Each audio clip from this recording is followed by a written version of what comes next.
Alright, so here we are,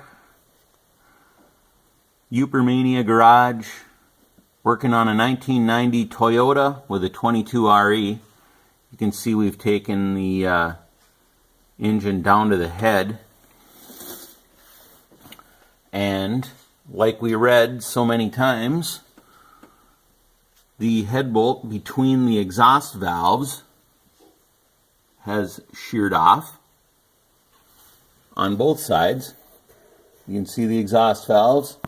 Now this one I welded a nut to. It happened to stick up above the surface of the boss on the head about a half an inch. So I welded a nut to it.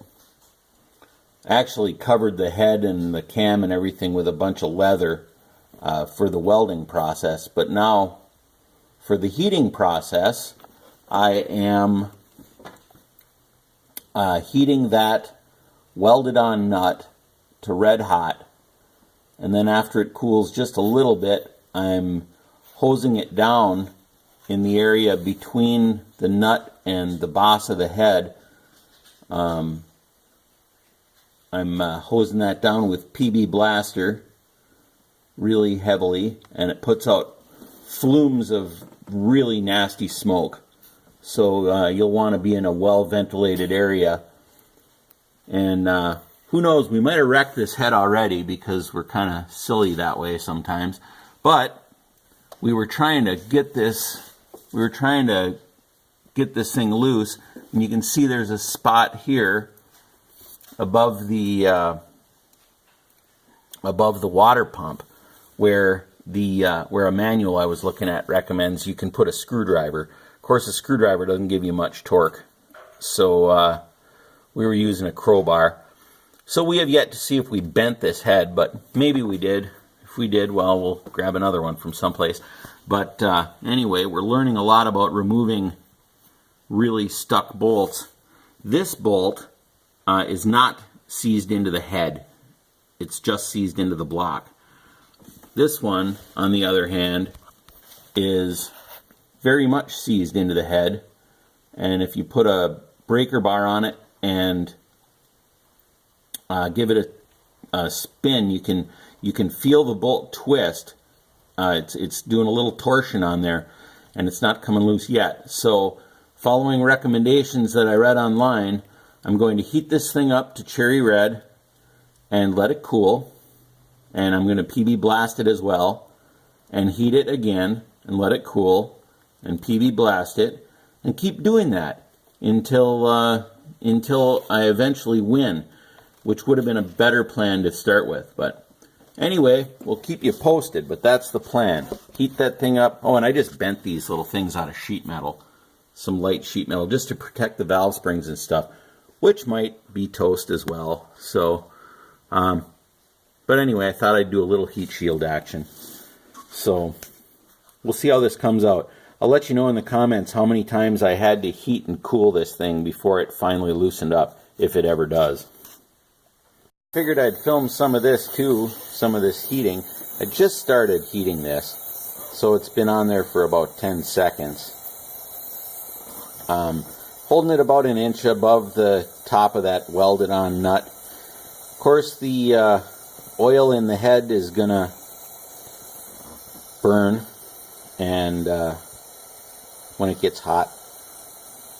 Like I said before, we'll find out if this, if my heat shields worked or not. See what those valve springs look like when we pull them out. They might be just permanently short. Who knows? But we'll figure it out eventually, maybe. So either that, or we'll bring this engine block to a salvage yard, complete with the head seized on it. That's a possibility too, I suppose. So anyway, torch has been on there just over a minute, and it's starting to glow red here a little bit. I'm not really trying to heat this thing super fast, because I want the shaft of the bolt to carry a lot of heat down inside that head. This is all, once again, based on comments I read online. So, Google is your friend. What can I say? But anyway, so I'm going to pull this torch back a little bit, and we will see how this works out. I suppose I could give my phone a set of glasses. I'll do that next time, and that way maybe you can see better what's going on. Right now it looks pretty bright, but anyway, it's been just over 2 minutes or so. The head of that bolt that I welded on is very warm, very red, and then I'll pull the torch off. You can see that in there. It's nice and shiny.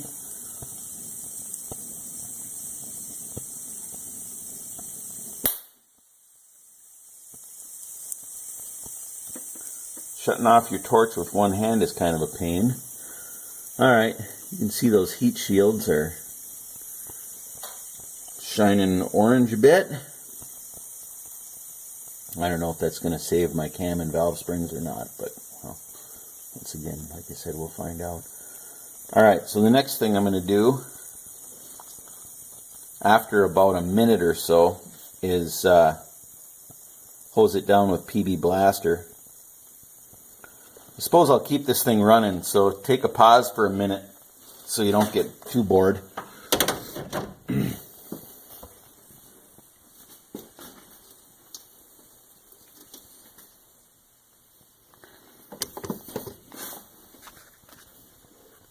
Alright.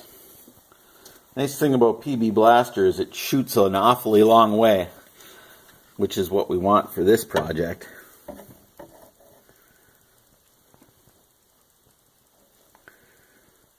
Alright. It's no longer red, but it's still good and warm. Looks like I got a little fire going on in there. Yep, not anymore. Alright. That's not necessarily a bad thing. I think heats are key here. So here we go with a little PB. This ought to be fun. You'll see the cloud of smoke I'm talking about. Hopefully it's not explosive. We'll find out.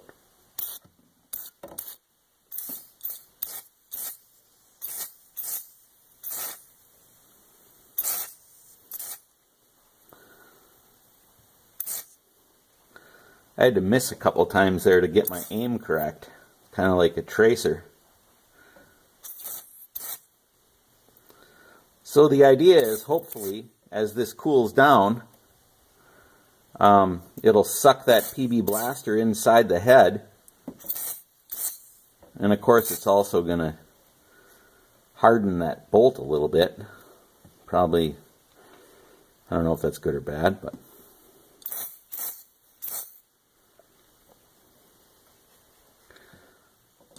I'll hit it a few more times as it cools down some more and try the breaker bar on it and see what it looks like. Wow, sorry man. Whoa. Okay, so I told you I'd give the camera a set of glasses. So here we go.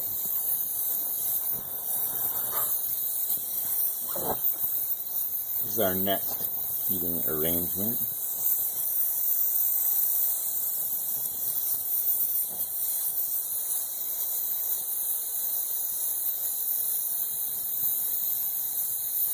That is really hard to hold, sorry.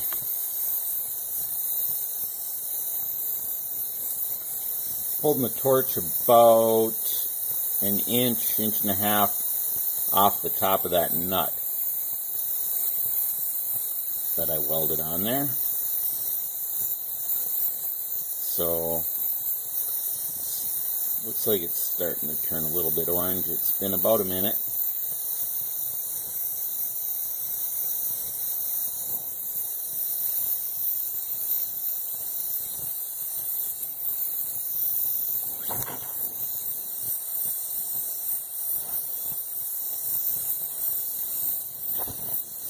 nice and red. Hopefully we haven't burned any of our wire loom in half yet.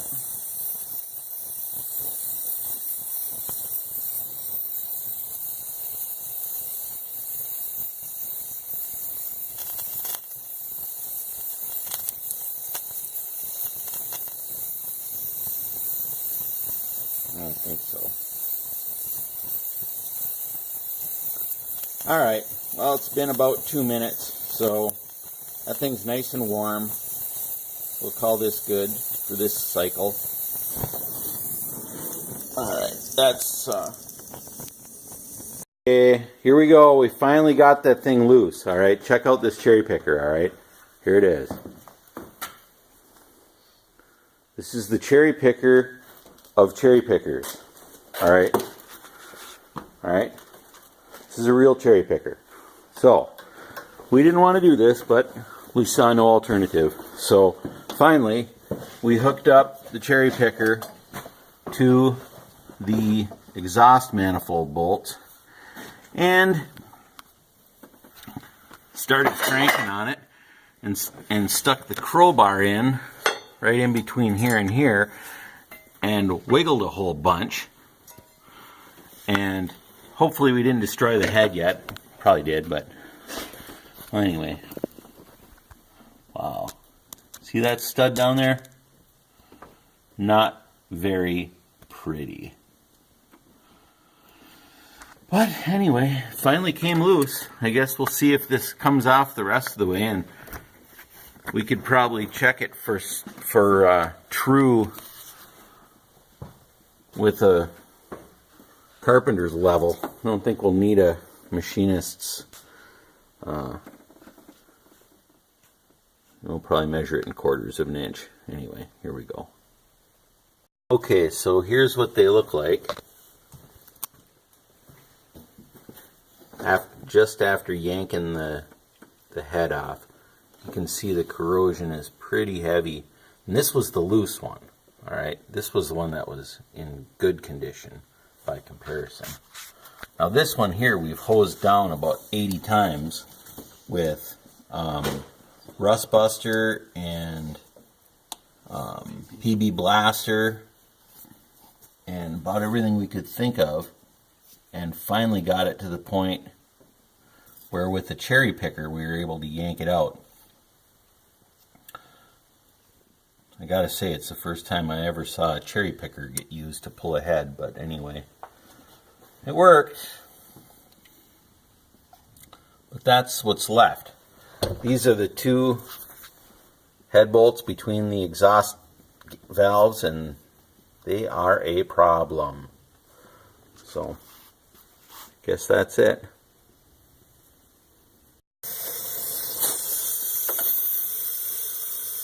Okay, we're going to warm that block up a hair. See if we can loosen that up.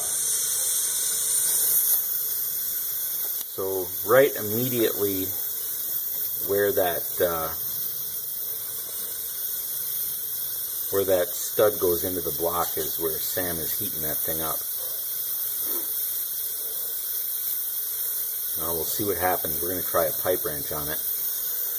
That seemed to be the general consensus.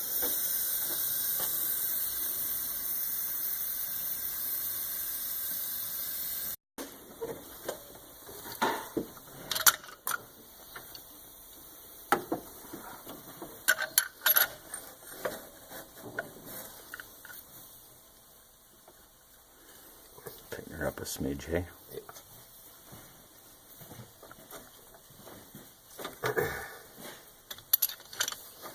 Take the wrench off there and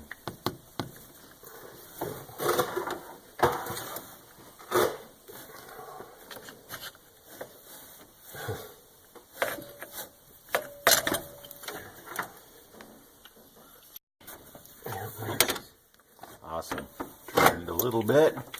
Just got done heating the block up. Yeah, it's coming. A pair of vice grips on there ought to do it now. Yeah, maybe. Oh, is it pretty stiff? Pretty tight.